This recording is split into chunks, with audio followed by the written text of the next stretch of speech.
Waalaikumsalam warahmatullahi wabarakatuh. Ila hadratin Nabil Mustafa Muhammad sallallahu alaihi wasallam. ثم إلى أرواح آبائي وإخواني من الأنبياء والمرسلين والصحابة أجمعين. ثم إلى أرواح آبائنا وأمهاتنا وأجدادنا وجداتنا. ثم إلى أرواح جميع المسلمين والمسلمات والمؤمنين والمؤمنات.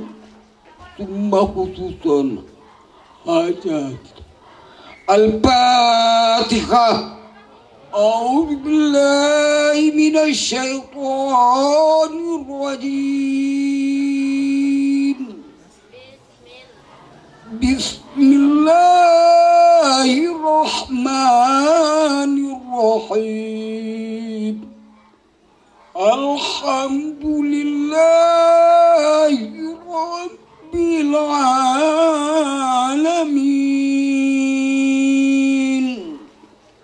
الرحمن الرحيم. مالك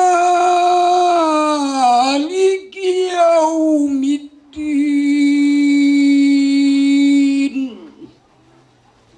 إياك نعبد وإياك نستعين. اهدنا الصراط المستقيم. صراط الذين أنعمت عليهم غير المغضوب عليهم ولا الضالين.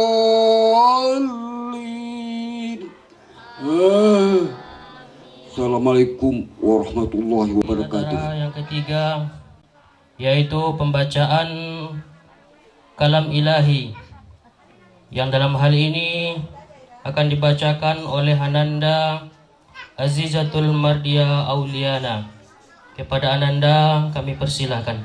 Auzubillahi minasyaitonirrajim. Bismillahirrahmanirrahim.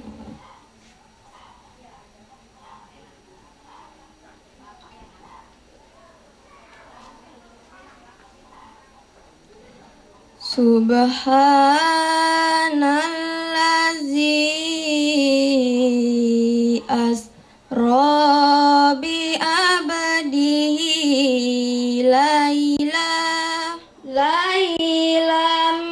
minal masjidil harami ilal masjidil aqsal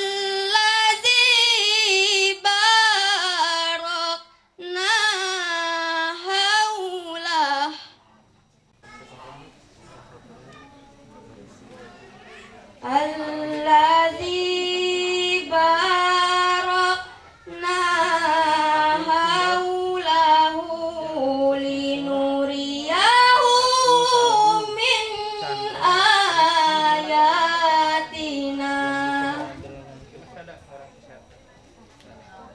Innahu huwas sami'ul basir.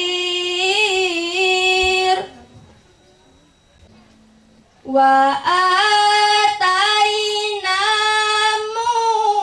Musal kitaba wa ja'alnahu hudal libani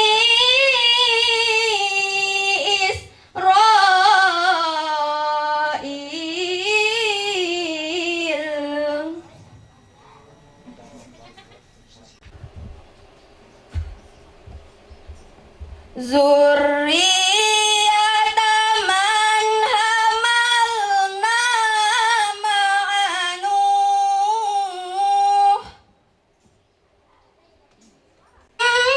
innahu kana abdan syakura.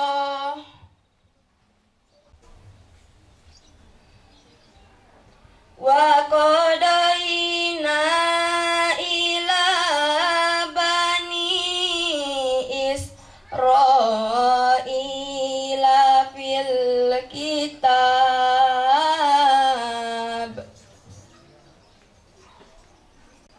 la tufsidunna fil ardi marrataini wa la ta'ira.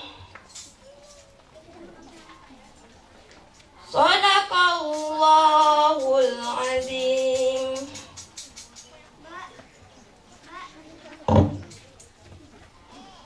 Assalamualaikum warahmatullahi wabarakatuh.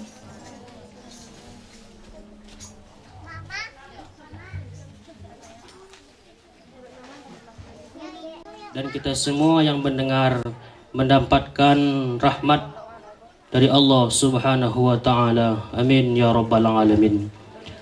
Bapak-bapak, ibu-ibu, hadirin para undangan yang berbahagia, kita masuki acara yang keempat, yaitu pembacaan acuan untuk PBB yang dalam hal ini akan disampaikan oleh Buya Dr. Andes Syaifuddin Madrus. Kepada Bapak atau kepada Buya kami persilakan dengan segala hormat. Assalamualaikum warahmatullahi wabarakatuh.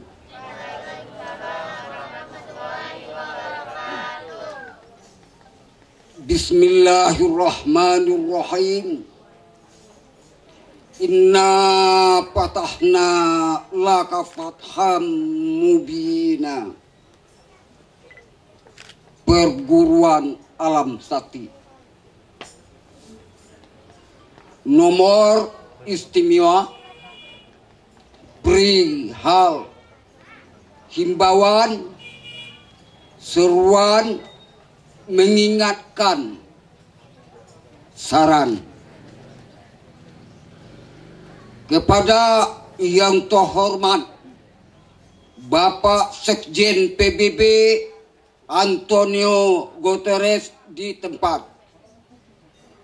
Assalamualaikum warahmatullahi wabarakatuh.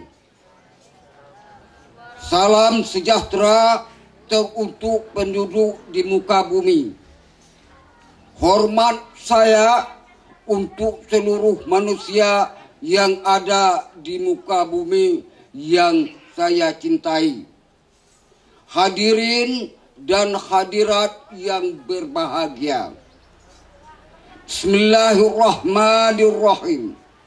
Segala puji bagi Tuhan semesta alam, yang maha pencipta, yang maha memelihara, lagi maha perkasa.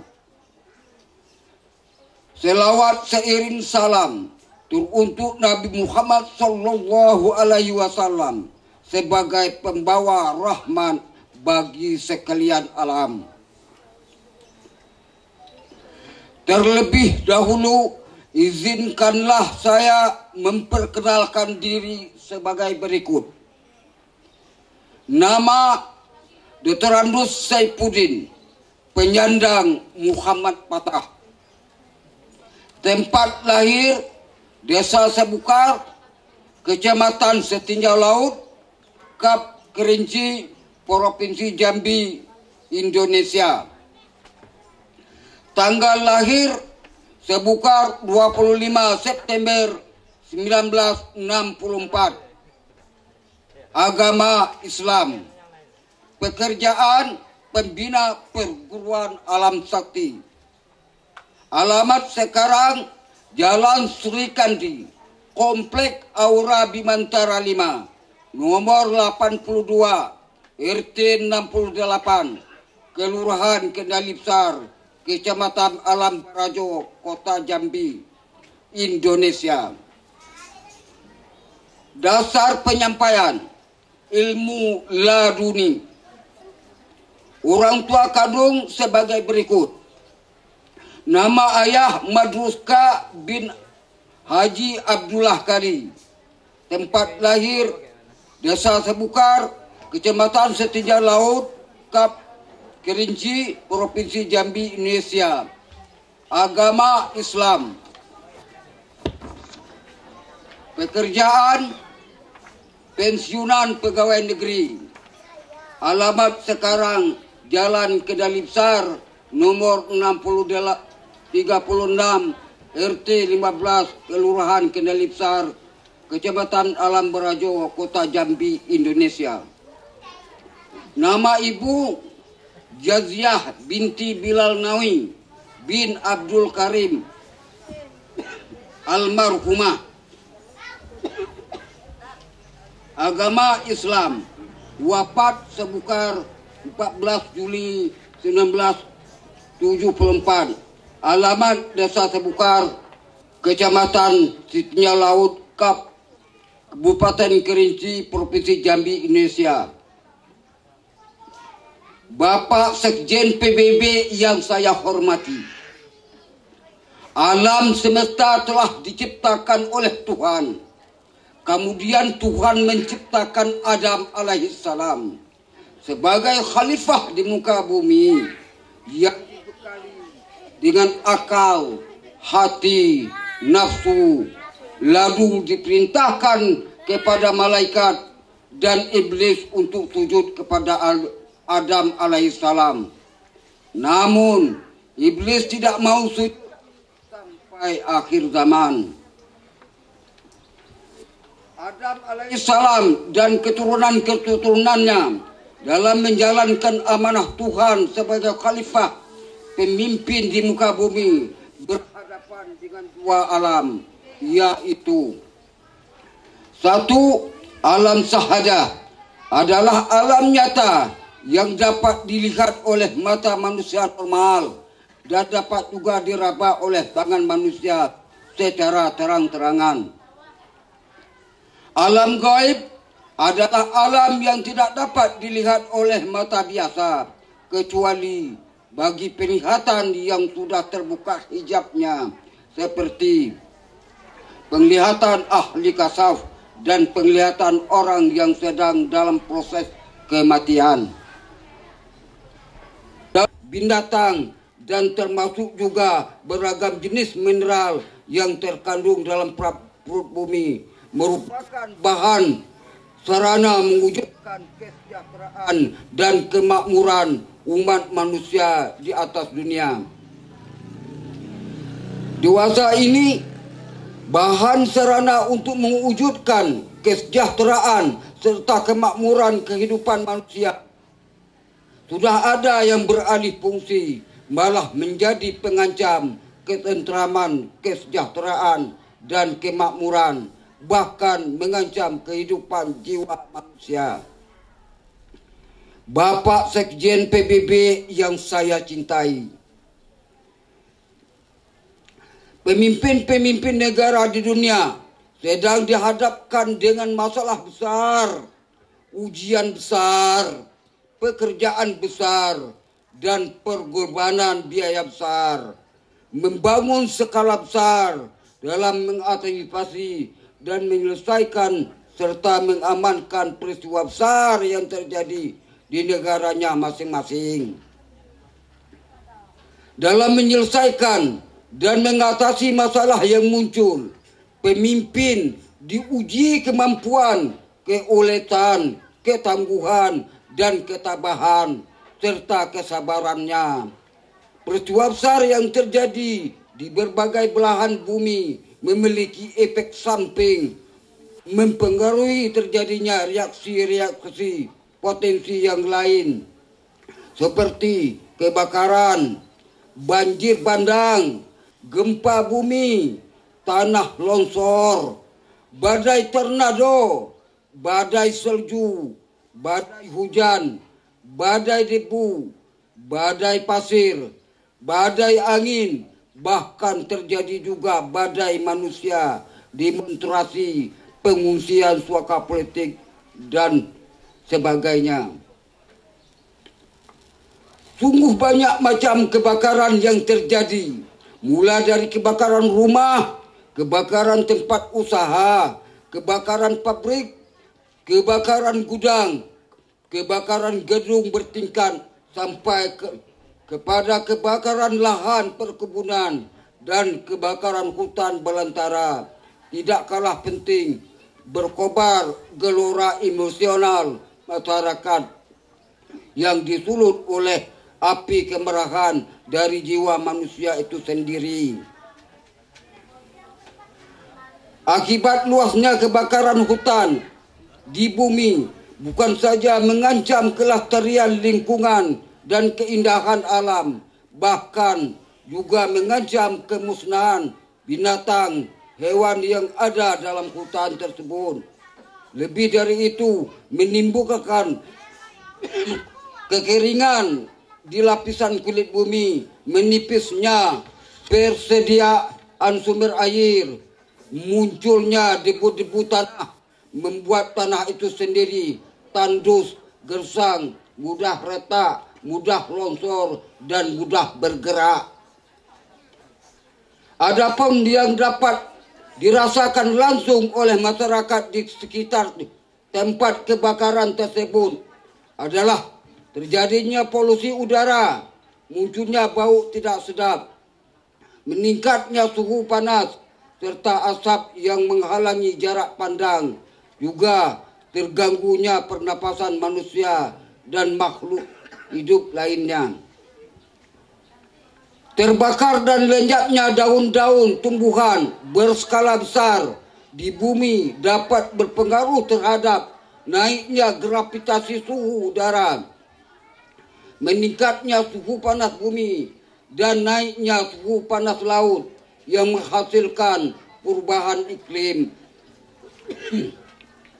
Bagi yang dekat dengan garis khatulistiwa akan merasakan naiknya suhu udara yang sangat panas, sementara yang jauh dari garis peristiwa akan merasakan dampaknya menurun suhu udara yang teramat dingin.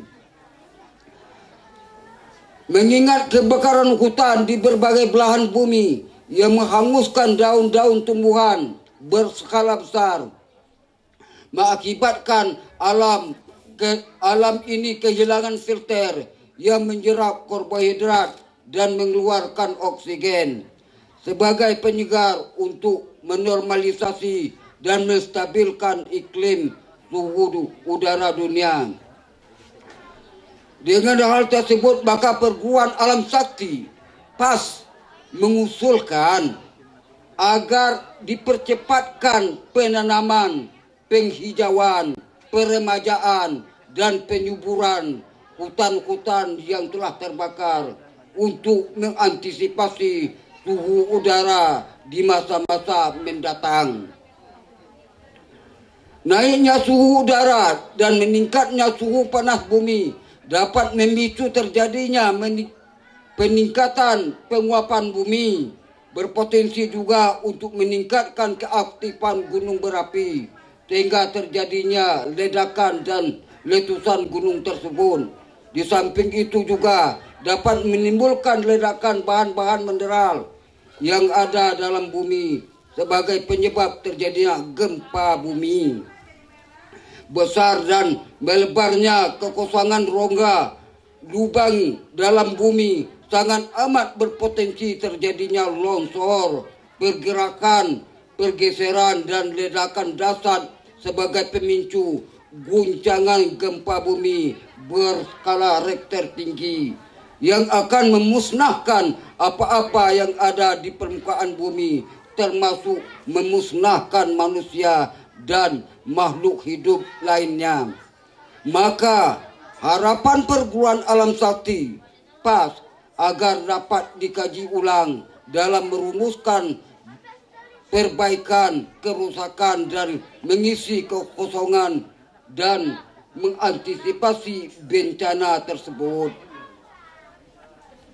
Begitu juga meningkatnya suhu air laut dan berdampak terjadinya meningkatan penguapan air laut yang akan menimbulkan curah hujan berakibat banjir. Kebanjiran juga telah terjadi di berbagai belahan bumi yang menimbulkan terkikisnya lapisan kulit bumi, mengancam kesuburan tanah. Di samping itu juga terjadinya longsor yang menelan korban jiwa dan harta. Penduduk bumi yang saya cintai, alam sudah mulai kehilangan keseimbangan. Positif dan negatif sedang berbenturan yang menghasilkan pijar yang luar biasa. Kilat dan petir bermunculan. Hembusan dan pusaran angin kadang-kadang meluas, membesar dengan kecepatan gerak yang kencang yang mendorong awan yang mengaduk uap air, mengakibatkan terjadinya hujan badai salju. Dapat juga mengantarkan badai debu, badai pasir, bahkan dapat mendorong air laut untuk tumpah ke darat seperti banjir rob. Selain itu, mampu juga menerbangkan dan menghancurkan fasilitas sarana, prasarana, kesejahteraan dan kemakmuran umat manusia. Wahai Bapak Sekjen PBB yang mendapat tugas mulia dalam mengantisipasi bencana musibah, sepertinya manusia sudah kehilangan power, kehabisan akal, dan kekosongan teknik tata cara penyelesaian yang mengalir kepada kepasrahan. Sifat kekhalifahan pemimpin bagaikan sudah lentur dan kendur, tidak dapat menaklukkan, menjinakkan gelora api yang membakar, banjir, air yang merendamkan, tanah yang menggersangkan, dan pergerakan angin dasar yang menerbangkan. Begitu juga letusan gunung berapi yang menghamburkan dan gempa bumi yang menggoyangkan.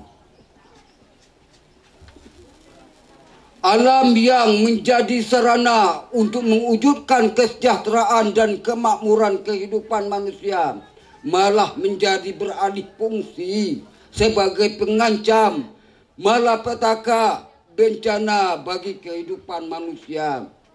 Wahai pemimpin dunia, kejadian seperti ini salah siapa? Kesalahan dari Tuhan yang Maha Pencipta? Kesalahan dari alam semesta? Kesalahan dari manusia? Terlepas dari siapa yang salah, yang jelas nyata sekarang ini umat manusia di atas dunia sedang berhadapan dengan masalah, ujian, dan cobaan hidup bagi manusia. Wahai umat manusia di atas bumi, kalaulah manusia mau memperhatikan keindahan dan keharmonisan serta kegotong royongan masyarakat semut dan lebah, niscaya manusia akan mendapat pelajaran dan petunjuk serta hikmah yang terkandung di dalamnya. Di antaranya adalah kekompakan, keserasian, keharmonisan, penghormatan kepada sesama semut, lebah sesama lebah, serta sifat kegotong royongan. Tidak pernah kita temui adanya konflik antara semut sesama semut dan konflik antara lebah sesama lebah, sehingga kenyamanan hidupnya tercapai. Apalagi peristiwa semut makan semut atau lebah makan lebah. Yang jelas perilakunya sopan, sifat tolong menolong tinggi, kerjasama terwujud dalam kekompakan sehingga permasalahannya dapat diselesaikan dengan baik. Sementara manusia dewasa ini banyak muncul konflik, perselisihan dan permusuhan antara suku, bahkan antara negara yang mengakibatkan jatuh korban harta ataupun jiwa manusia. Sepertinya tidak sama dengan sosial masyarakat semut dan masyarakat lebah. Dari berbagai masalah yang muncul di dunia ini, bagaimana sikap kebanyakan solusi yang ditempuh untuk menyelesaikan permasalahan global yang terjadi, sehingga metodenya dan alat tepat guna dan berhasil guna dan berdaya guna dalam menuntaskan semua bencana dengan hasil yang sempurna. Mulai dengan kejadian yang terjadi di muka bumi seperti kebakaran hutan, banjir bandang, banjir rob, gempa bumi, letusan gunung berapi, badai salju, angin topan, angin tornado, angin yang bergerak dahsyat, dan termasuk konflik permusuhan antara sesama manusia. Kejadian di bumi, di dasar bumi, seperti menipisnya persediaan mineral, melebarnya rongga perut bumi berskala lebar dan besar yang terjadi di langit, seperti menipisnya lapisan ozon, perubahan iklim udara panas atau udara dingin, kejiran di laut, termasuk munculnya awan-awan hitam di laut. Apa solusi manusia untuk mencegah supaya jangan terjadinya musibah? Menurut pandangan ilmu laduni, untuk menyelesaikan permasalahan dan mengantisipasinya bencana adalah sebagai berikut. 1. Mengembalikan manusia kepada fitrah. Yang kedua, menanamkan dan mendidik perilaku mulia. 3. Menanamkan sifat saling menghargai sesama manusia dan tolong menolong dan pemeliharaan lingkungan. 4. Menanamkan kesadaran untuk bermusyawarah dalam menyelesaikan masalah. Yang kelima, meningkatkan profesionalitas skill sumber daya manusia SDM dalam membangun melestarian alam dan penanggulangan bencana. 6. Menyadari kelemahan dan keterbatasan manusia. Yang ketujuh, meningkatkan kualitas sarana penunjang alat bantu. 8. Memohon pertolongan Tuhan kepada Tuhan semesta alam. 9. Menumbuh kembangkan rasa syukur atau berkorban. Yang ke-10, menghindari sifat takabur, angkuh, sombong. Sekjen PBB yang saya hormati, dalam mengantisipasi, mencegah dan menyelesaikan masalah bencana, menjerap banyak energi, banyak disiplin ilmu pengetahuan, dan banyak sarana prasarana termasuk teknologi, serta membutuhkan biaya besar dalam mempersiapkannya. Apalagi untuk 5 tahun ke depan, masalah akan semakin kompleks, semakin rumit, dan semakin sulit untuk diselesaikan, sulit dideteksi. Hal ini membutuhkan banyak disiplin ilmu, pengetahuan, alat teknologi yang canggih, ekstra kerja keras, keseriusan, ketabahan, dan kesabaran, serta kebersamaan dari umat manusia yang hidup di bumi. Menyadari akan terjadinya masalah secara konflik lahir dan batin, nyata dan gaib, maka perguruan alam sakti memandang perlu ditumbuh kembangkan disiplin ilmu laduni berskala internasional secret atau kesaktian yang ada di dunia ini untuk ikut berpartisipasi dalam penanggulangan bencana alam.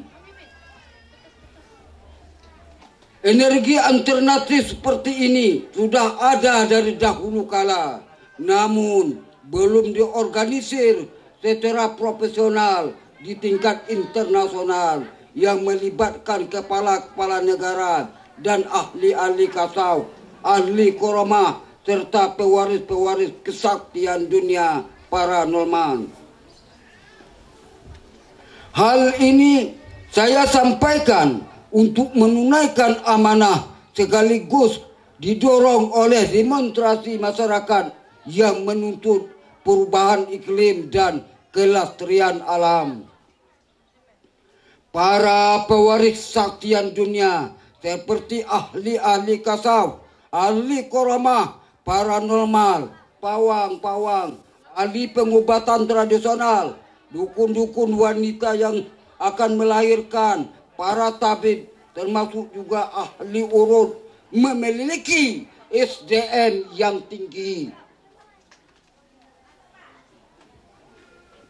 Orang-orang yang mewarisi kesaktian biasanya dalam menjalankan proses kegiatan penanggulangi suatu permasalahan banyak hal yang di luar hukum akal, hukum intelektual, walaupun orang tersebut dikategori sangat amat jenius.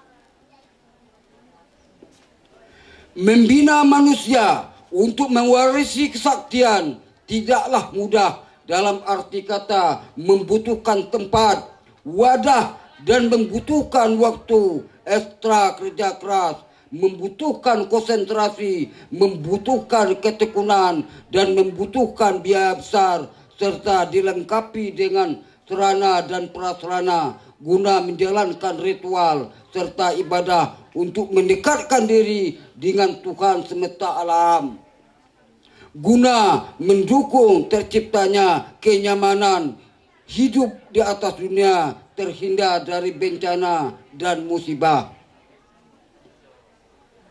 Sumber daya manusia kesaktian juga memiliki berbagai macam jurusan sesuai dengan yang dianugerahkan, dititipkan, diamanahkan, atau yang disandang kepadanya, mulai dari pengobatan, menjinakkan air panas, menaklukkan gejolak gunung berapi atau tidak agar tidak meletus, meredakan angin, bahkan dapat menghalau awan yang mengandung uap air di udara, dan banyak lagi jurusan yang lain.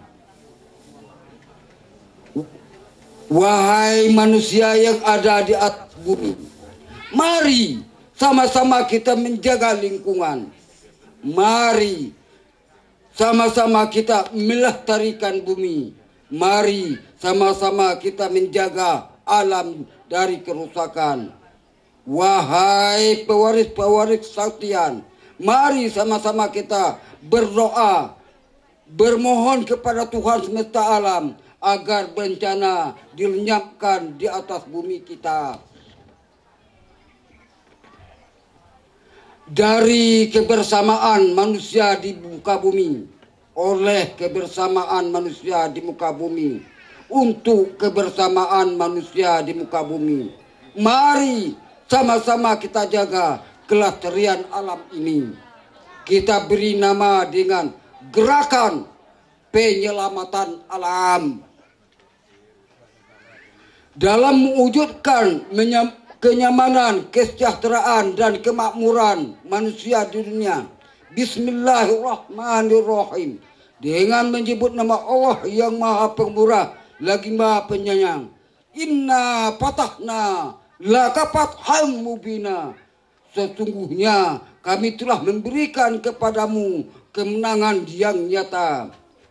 Wahai Bapak Sekjen PBB, bangun, binalah, serta organisirlah internasional sekret, kesaktian internasional. Bikinlah wadah untuk kebersamaan pewaris kesaktian dunia. Himpunlah dan rangkullah pewaris kesaktian dunia. Mudah-mudahan nyata manfaat untuk masyarakat internasional dalam wujudkan kenyamanan, kesejahteraan, dan kemakmuran dunia. Saya sebagai manusia biasa tidak luput dari kesalahan, kehilapan, dan kekurangan serta kealpaan. Oleh sebab itu, bila ada susunan kata dan kalimat yang salah dalam penulisan ini, saya mohon maaf dengan sebesar-besarnya serta sedalam-dalamnya. Alhamdulillah Rabbil Alamin. Jambi 10 Januari 2020 atas nama penjada Muhammad Fatah Saifuddin Madrus.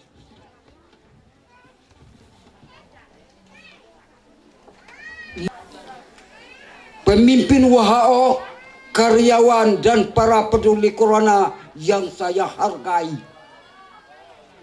kami ucapkan terima kasih dan sangat mendukung atas usaha ikhtiar dalam memberantas corona. Di antaranya ialah bekerja keras dalam menentukan vaksin, menganjurkan untuk pakai masker, mengutus ilmuwan para ahli corona ke Wuhan untuk menyelidiki asal-muasal munculnya corona.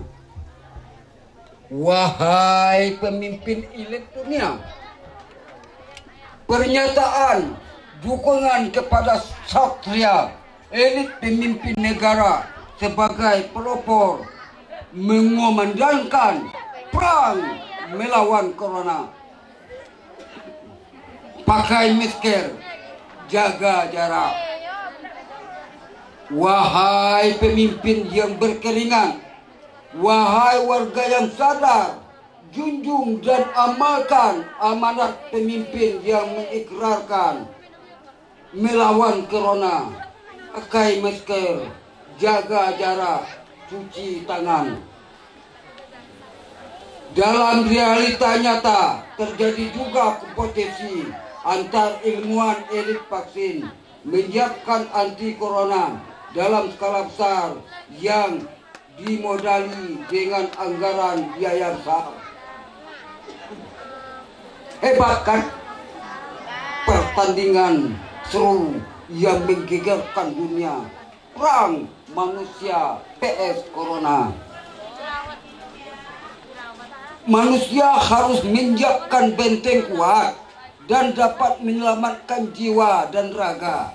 Di samping menyiapkan senjata dan pelurunya untuk menyerang musuh manusia, yaitu corona dan para elit corona seperti corona varian, corona baru, corona nifah yang konon katanya lebih ganas dan lebih mematikan. Waspadalah, jagakanlah diri. Wahai manusia yang berakal lagi beriman, mari kita sadari diri. Mari kita introspeksi ke diri. Mari kita renungkan. Mari kita baca corona. Pikirkanlah masalah ikhwal corona. Fokuskan, konsentrasikan pikiran. Khusukkan dengan lapang dada, disertai jiwa yang tenang. Ungkapkanlah corona secara benar dan sportif. Wahai para profesor, ilmuwan, wahai para pemikir yang punya pandangan jauh ke depan, wahai para intelektual dunia, akan bagaimanakah hasil yang diperoleh dari perang manusia PS Corona? Akankah menguntungkan bagi manusia? Akankah kemenangan di pihak manusia? Kapan finalnya perang manusia PS Corona? Penduduk dunia yang saya cintai, 1 tahun sudah berjalan. Ilmuwan fokus terhadap pemecahan masalah corona, sementara para riset, peneliti bekerja keras di laboratorium corona, sedangkan para dokter sebagai pahlawan yang berhadapan langsung dengan pasien yang sedang perang dengan corona.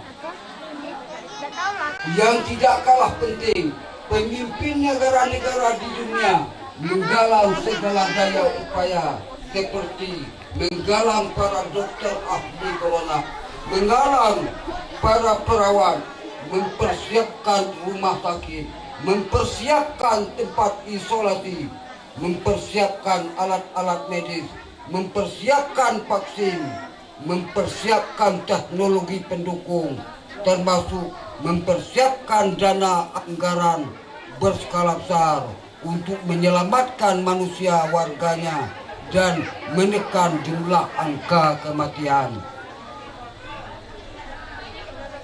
Wahai para pemikir yang arif, adil, dan bijaksana, mari kita renungkan, kita hayati, dan kita cermati secara seksama dengan fokus dalam pikiran yang jernih, dada yang lapang, serta jiwa yang tenang sebagai evaluasi pengkajian kebijakan pekerjaan para pakar WHO dan pemimpin negara-negara di dunia dalam menuntaskan dan menuntaskan masalah corona.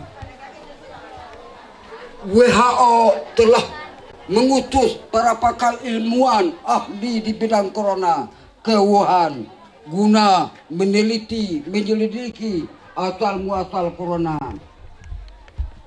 Para utusan telah memeriksa laboratorium di Wuhan, namun tidak ditemukan bukti-bukti yang akurat bahwa asal corona dari laboratorium.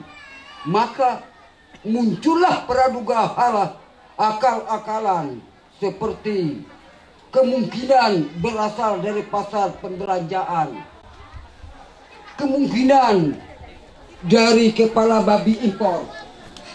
Ini adalah hasil usaha ungkapan para ahli corona WHO. Bagaimana tanggapan dari pakar-pakar ilmuwan dunia? Wahai para pakar, para ahli corona di WHO, sadarlah bahwa pendapatmu menjadi sorotan masyarakat internasional yang akan dijadikan pedoman dan panutan dalam mengantisipasi laskar corona. Wahai pemimpin pemikir yang adil lagi bijaksana, dalam penyelesaian sengketa perang antara manusia PS Corona, hakim yang adil dan bijaksana pasti mempelajari, mengkaji lebih mendalam penyebab terjadinya perang serta latar belakangnya. Untuk merumuskan dan memutuskan suatu keputusan, wajib diperiksa kedua belah pihak yang sedang bertikai perang. Jangan hanya dapat laporan sepihak, itu adalah hal yang tidak adil alias curang. Wahai komandan perang melawan corona, Dalam strategi perang, ahli siasat perang biasanya mengetahui terlebih dahulu sebagai berikut. Mengetahui areal medan perang, mengetahui jumlah laskar lawan, mengetahui kekuatan persediaan senjata lawan, mengetahui waktu yang tepat untuk penyerangan, menguasai dan mengetahui markas lawan, mengetahui alat transportasi lawan. Wahai komandan, di mana areal medan tempur Corona? Berapa jumlah laskar Corona? Senjata apa yang dipakai oleh Corona? Kapan kita bisa menyerang Corona? Di mana tempat markasnya Corona? Apa yang menjadi transportasi Corona? Wahai manusia yang berpikir lagi beriman, Corona makhluk Tuhan. Corona merupakan makhluk halus. Corona menyebar dengan cepat. Corona menyerang tidak terikat dengan waktu dan perubahan iklim cuaca. Sadarlah wahai manusia. Ada apa Corona menyerang manusia? Mengapa manusia yang dipilih oleh Corona? Mengapa tidak hewan, binatang dan tumbuh-tumbuhan? Manusia harus mengintrospeksi diri, antara lain makanan minuman manusia, perbuatan manusia, perilaku, kebijakan manusia, sosial masyarakat manusia, adab sopan santun pergaulan manusia, produksi sarana manusia, kebersihan manusia, tempat-tempat hiburan manusia, sumber penghasilan manusia. Apakah ada yang digambari oleh Corona? Apakah ada bagian untuk Corona? Jika ada yang digambari atau bagian untuk Corona, maka wajar Corona datangi manusia. Wahai ahli diplomasi dunia, dalam mewujudkan kedamaian dan kenyamanan dalam kehidupan di muka bumi ini, perlu adanya mediasi yang dapat menghubungi kedua belah pihak yang sedang bertikai perang untuk musyawarah perdamaian. Yang sedang perang harus siap untuk berdamai. Yang sedang berdamai harus siap untuk perang. Namun, untuk mengantisipasi korban jiwa, harta, tenaga ke jurang yang lebih besar dalam bentuk krisis jiwa, krisis harta, dan krisis tenaga serta krisis ekonomi dunia, maka perlu ditindaklanjuti dengan cara perdamaian kedua belah pihak, yaitu Corona PS manusia PS Corona. PBB harus menyiapkan mediasi diplomasi perdamaian antara manusia dan Corona sebelum terjadi korban yang lebih besar. Bapak Sekjen PBB yang menerima amanah besar rasanya belum cukup dan tidak memadai usaha ikhtiar WHO menganjurkan pakai masker. WHO harus menyadari sebagai berikut. Sudah berapa banyak dokter dan perawat yang gugur? Apakah mereka tidak memakai masker? Ada juga dokter yang kekurangan oksigen meninggal dunia karena terhambat napasnya oleh masker. Kenyataan yang terjadi, corona mampu menembus masker yang dipakai oleh manusia. Wahai manusia yang pakai masker dan jaga jarak, wahai manusia yang sadar, mari kita perhatikan praktek nyata dalam jaga jarak. Dalam salam tidak diharuskan untuk berjabat tangan. Jaga jarak lebih kurang 1 meter.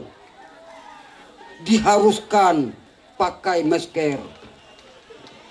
Praktek nyata di pasar pembelanjaan, di tempat hiburan, di tempat pengungsi bencana alam, di tempat penyelamatan musibah bencana, di tempat demonstrasi dan suaka politik pengungsian, di rumah tangga, di rumah duka kematian, di penjara padat penghuni, di tempat-tempat wisata, di dalam transportasi laut, darat, dan udara.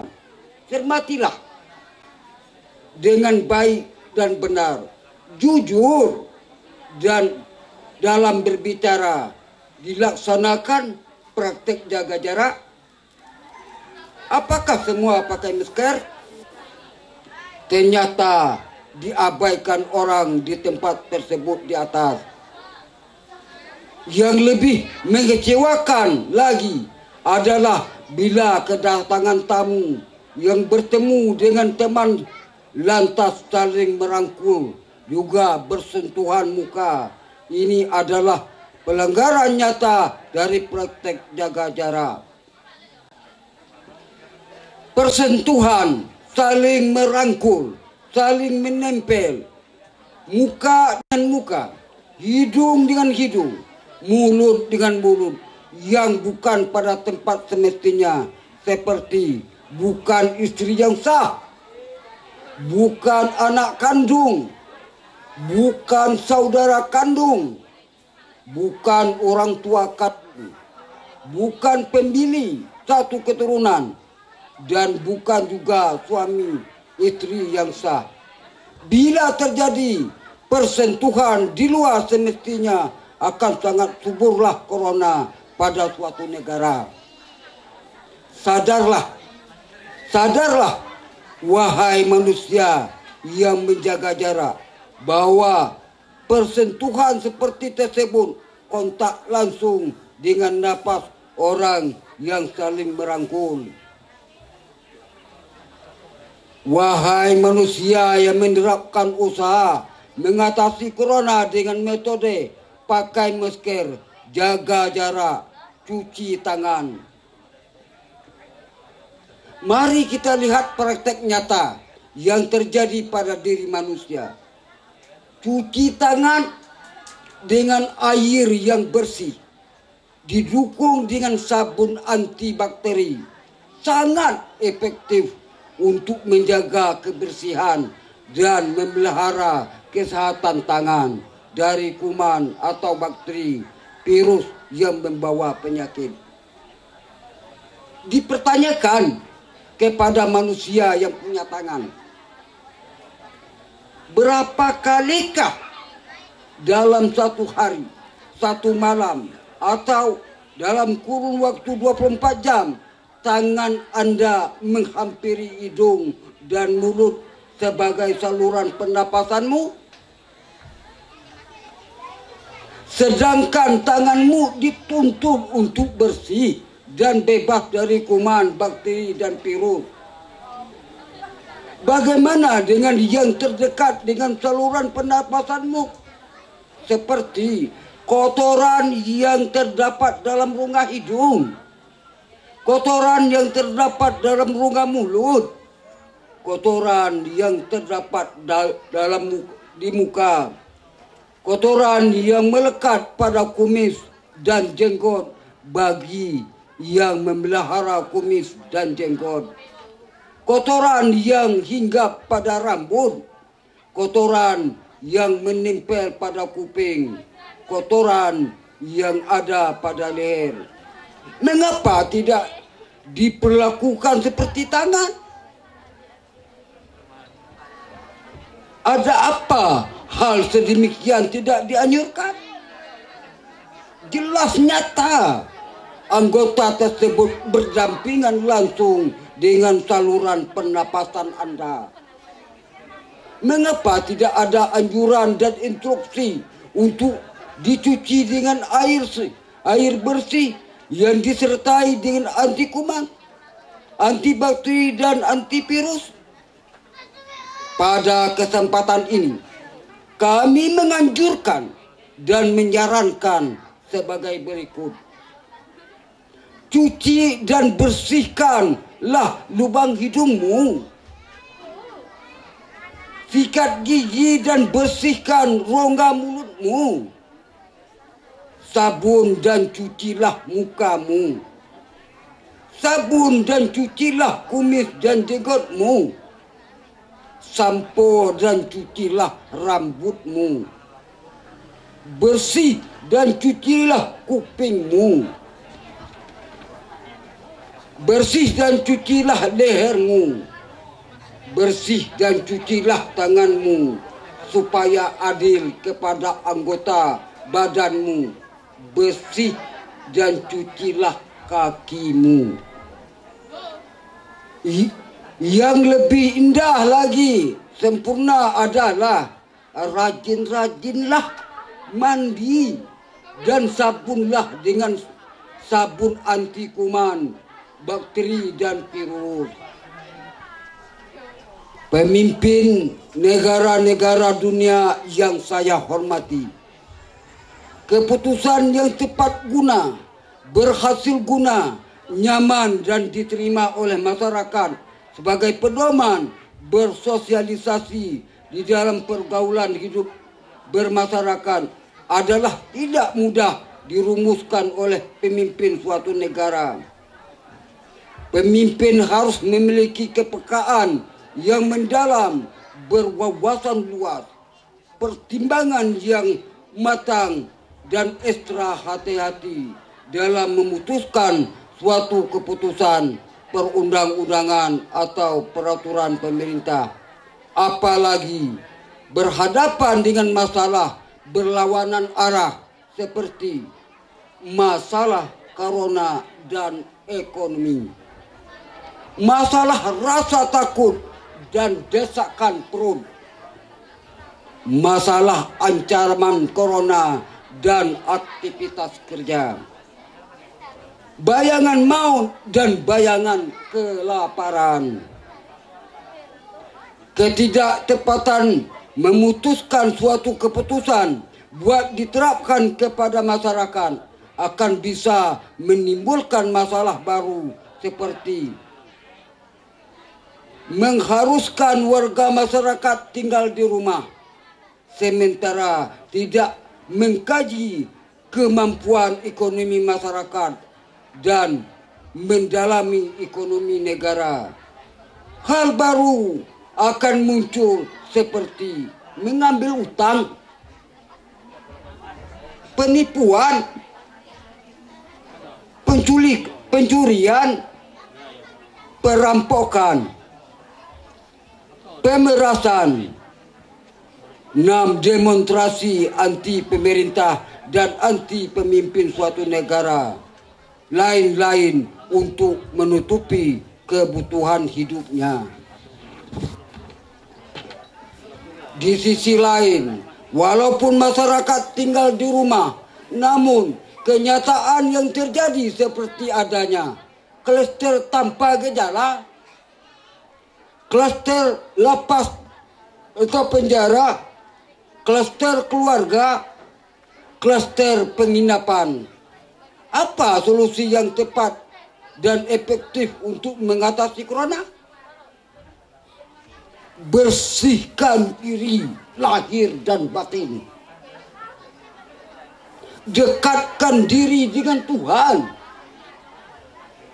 kerjakan perintah dan tinggalkan larangan. Memohonkanlah pertolongan Tuhan. Bertaubatlah kepada Tuhan. Menurut ilmu laduni, permasalahan manusia dewasa ini diterangkan di dalam Al-Quran surat ke-102 8 ayat.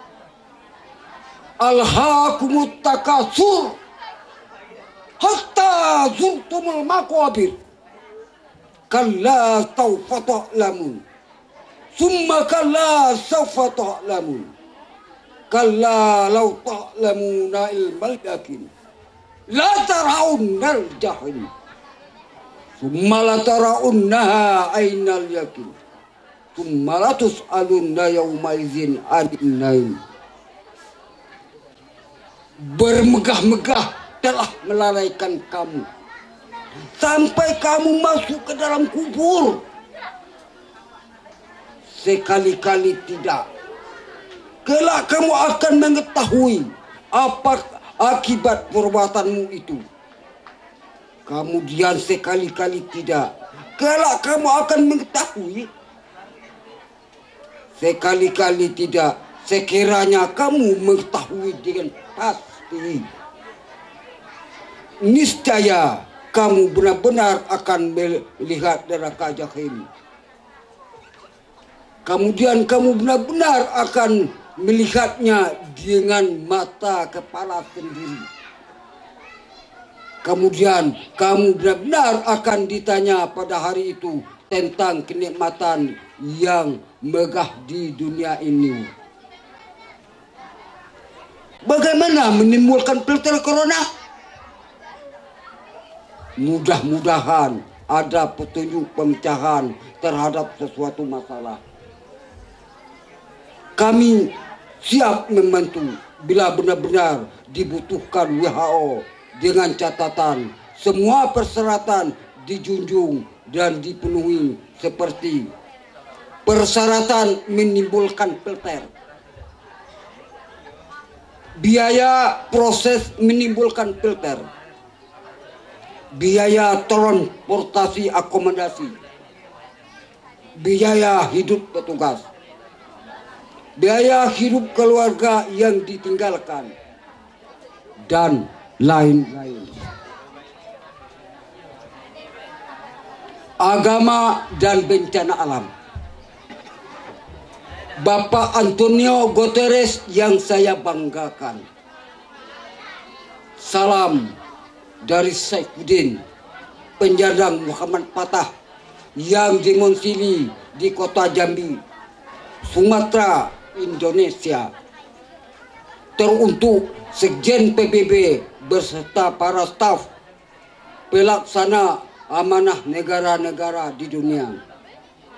Alangkah aktif dan repotnya Bapak mengurus negara-negara sedunia. Mohon maaf kalau acuan dari perguruan alam sakti PAS yang berisi himbauan, seruan, mengingatkan serta saran mengganggu Bapak yang berperan sebagai Sekjen PBB. Seberkas proposal sebagai acuan untuk Bapak diantar langsung ke perwakilan Sekjen PBB di Jakarta tertanggal 25 Juni 2020. Namun pada kenyataannya kantor perwakilan PBB di Jakarta sedang direhab renovasi, sementara staf karyawan kantor tersebut sedang dirumahkan. Pada saat itu hanya dapat menyerahkan tembusannya kepada Bapak Presiden Republik Indonesia lewat Kementerian Sekretaris Negara dan Menteri Luar Negeri Republik Indonesia tertanggal 25 Juni 2020 tersebut, serta menyerahkan tembusan sebagai berikut: Kedutaan Besar Brunei Darussalam di Jakarta, Kedutaan Besar Malaysia di Jakarta, Kedutaan Besar Singapura di Jakarta, Kedutaan Besar Uni Emirat Arab di Jakarta. Pada waktu kesempatan tertanggal 22 Oktober 2020 baru dapat diserahkan langsung ke staf karyawan bagian penerimaan surat masuk di kantor perwakilan PBB di Jakarta yang dicatat dalam buku agenda surat masuk dan diterima oleh yang bernama Agus Rifai beserta kawan tugasnya yang mencatat nomor HP 081 199 30381, nomor HP di bagian penerimaan surat perwakilan Sekjen PBB di Jakarta. Adapun yang terimakan adalah seberkas proposal untuk Bapak Sekjen PBB Antonio Guterres, tembusan untuk pimpinan perwakilan PBB di Jakarta. Dipertanyakan kepada Bapak Sekjen PBB, sudahkah Bapak terima acuan proposal dari Perguruan Alam Sakti? Apa tanggapan dan respon terhadap isi proposal tersebut? Apa solusi Bapak dalam memecahkan masalah yang muncul di dunia? Mohon maaf Bapak Sekjen PBB, acuan proposal dituangkan dalam bahasa Indonesia. Bapak Sekjen PBB yang saya muliakan, keseriusan dan kesungguhan sangat diharapkan oleh manusia dalam negara-negara di dunia untuk mencari pemecahan masalah yang muncul di muka bumi ini, seperti musibah bencana alam, musibah wabah berbagai penyakit, musibah kemanusiaan, konflik permusuhan antar negara, konflik masalah kepercayaan antar umat beragama di dunia.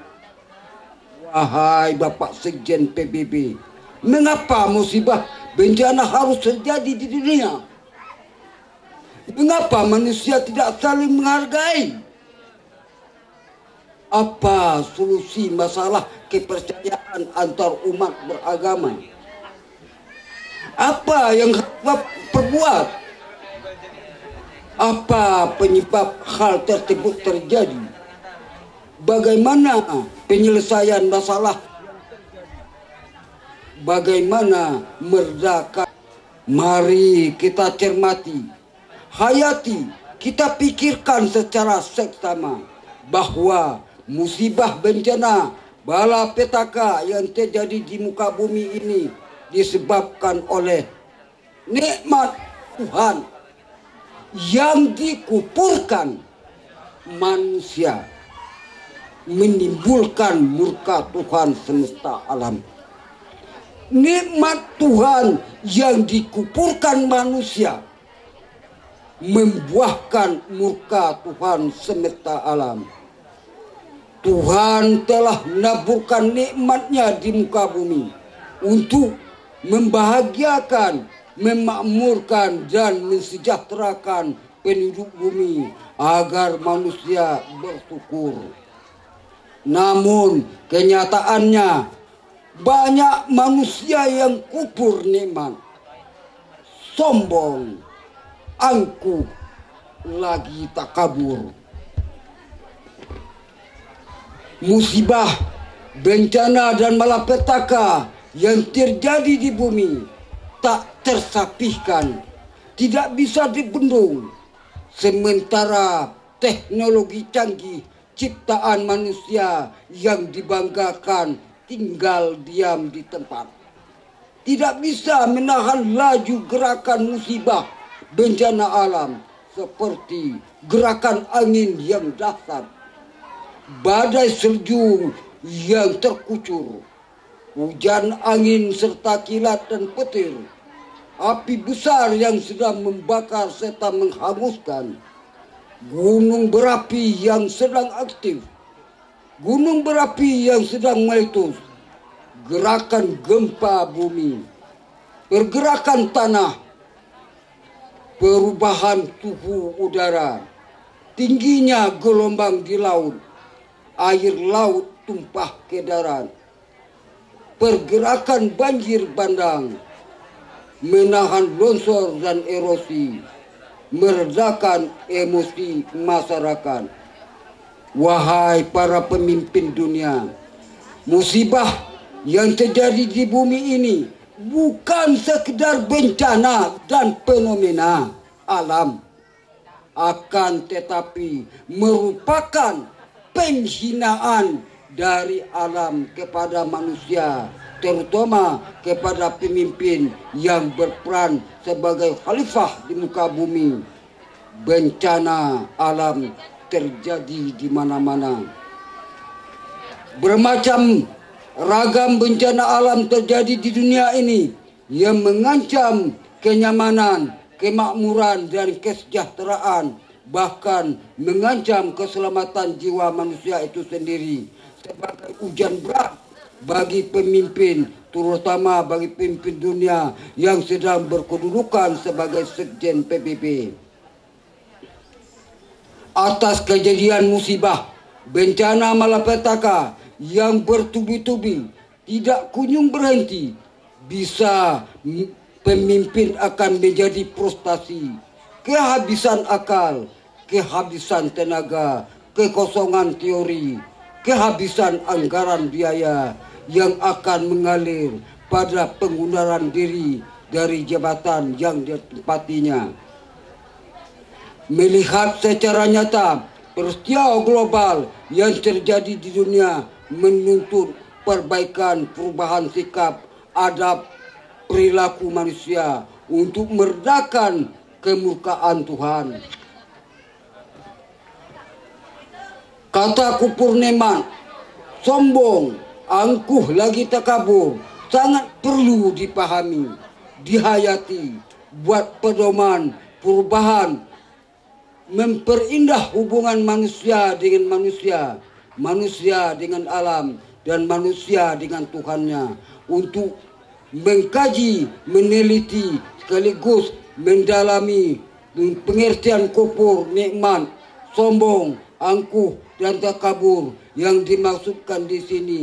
Tidak bisa didasarkan dengan hukum akal semata-mata, akan tetapi wajib melibatkan para ahli agama, ahli adab buat menjernihkan pengertian tersebut. Wahai sekjen PBB yang memiliki wawasan luas lagi mendalam, ada berapakah jumlah agama di dunia yang diakui oleh PBB? Bukti nyata yang sama-sama kita lihat dengan panca indera penglihatan mata normal, ternyata banyak Tuhan yang diyakini, disembah dan diminta pertolongan oleh umat manusia yang ada di bumi tidak membuahkan hasil yang meredakan bencana. Apakah Tuhan tidak sanggup menghentikan bencana? Tuhan agama apa yang sanggup menghentikan bencana? Di mana Tuhan yang sanggup meredakan bencana? Apa syarat yang dipenuhi supaya Tuhan memperkenankan permohonan meredakan bencana? Metode dari siapa yang dipakai untuk mengajukan permohonan kepada Tuhan? Pada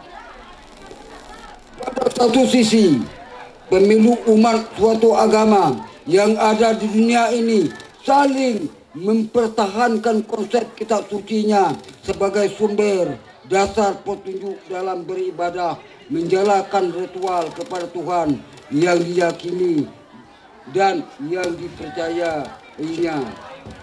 Wahai pemimpin negara-negara di dunia, bersatulah, bangunlah, bangkitlah, berjuanglah dengan niat yang ikhlas, murni, benar lagi mulia. Wujudkanlah kenyamanan, keamanan, kebahagiaan dalam persaudaraan yang mengarah pada kemakmuran dan kesejahteraan lahir batin yang bebas dari bencana. Menciptakan sejahtera lahir dan batin bebas dari bencana tidak cukup berbekal pada kekayaan materi, pikiran yang cerdas, dan teknologi yang canggih, persaudaraan yang akrab, keamanan yang ekstra ketat, dan hiburan yang ekstra megah, akan tetapi harus ditunjang dengan nilai-nilai yang terkandung dalam agama. Agama yang benar belum tentu banyak umatnya. Akan tetapi agama yang benar pasti dari Tuhan yang Maha Benar. Oleh sebab itu, manusia sebagai khalifah, pemimpin di bumi, tidak boleh ikut-ikutan menjadi pak turut. Dalam arti kata, pemimpin dunia wajib mengevaluasi, mengkaji ulang, meneliti secara cermat, membahas lebih mendalam untuk mengungkapkan keabsahan, kebenaran yang terkandung dalam dasar sumber suatu agama yang dianut oleh masyarakat secara arif, jujur, benar, dan sportif.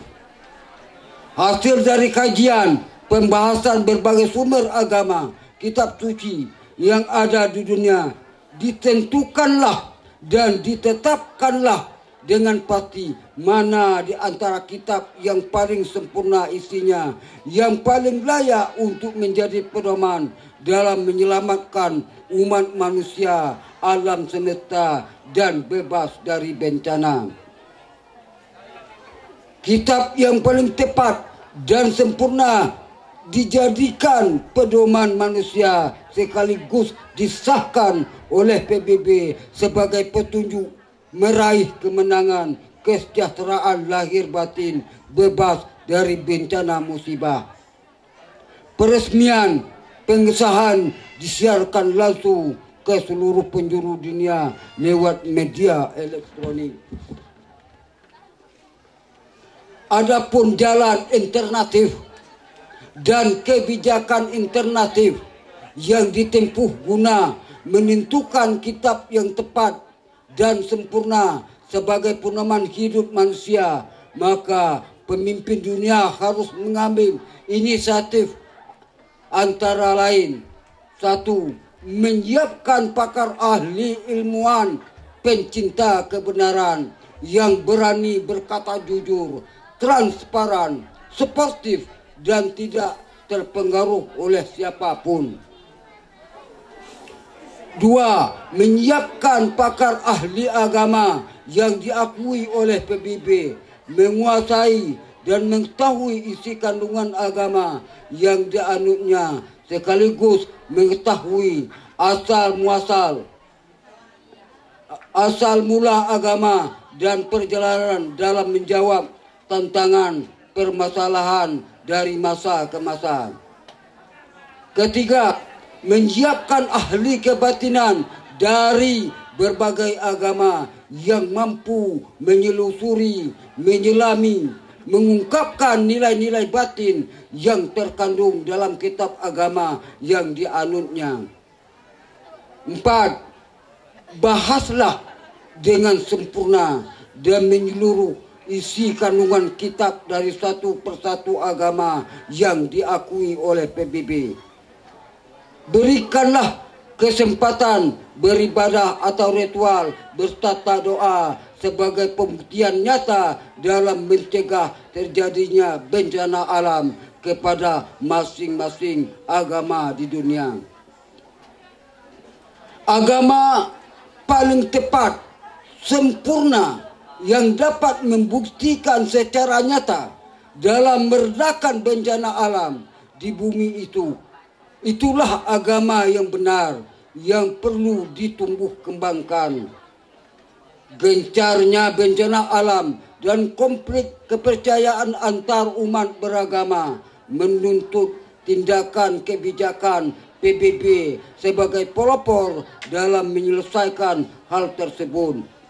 Jadilah program nyata yang wajib dipenuhi dan dilaksanakan oleh PBB sebagai pengemban amanah negara-negara dan masyarakat internasional. Bapak Sekjen PBB yang saya hormati, buatlah jadwal dan tentukan waktu sebagai berikut. Jadwal waktu pembahasan pengkajian kitab suci satu persatu agama. Jadwal waktu menjalankan ibadah ritual dan doa dari masing-masing agama.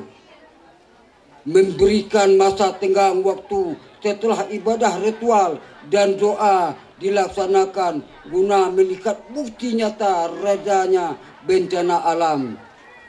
Terapkanlah satu persatu agama, jangan campur adukan. Awasilah, amankanlah dan biayailah acara ibadah ritual dan doa tersebut. Tentukanlah tempat yang paling nyaman untuk masing-masing agama dalam menjalankan ritual. Acara ini dipelopori dan diawasi langsung oleh PBB. Setelah berita acara ini selesai, ditindaklanjutilah oleh PBB untuk masa-masa mendatang. Kemudian diharapkan tidak terjadi lagi sengketa antar umat beragama, praduga tak bersalah antar pemeluk agama, saling menghujat antar pemimpin negara tentang masalah agama. Tidak terjadi praduga agama yang dianutnya yang paling benar karena sudah dibuktikan.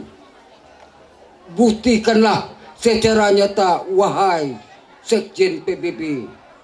Pandu dan tuntunlah umatmu dalam melaksanakan ibadah ritual dan doa, wahai pakar pemimpin agama. Buktikanlah agama kepercayaanmu yang paling ampuh dan mujarab dalam meredakan musibah bencana alam. Demikianlah yang dapat dibacakan dalam tulisan ini. Mohon maaf bila terdapat kekeliruan dan kesalahpahaman. Terima kasih. Jambi, 17 Februari 2021, atas nama Muhammad Fatah, tertanda Saifuddin. Catatan, wahai sastrawan ahli bahasa, tolong terjemahkan alih bahasa dengan bahasa yang ada di dunia agar dapat dimengerti dan dipahami. Mudah-mudahan kami siap membantu PBB bila dianggap perlu dan dibutuhkan dalam hal tersebut. Di atas, wabillahi taufiq wal hidayah. Assalamualaikum warahmatullahi wabarakatuh.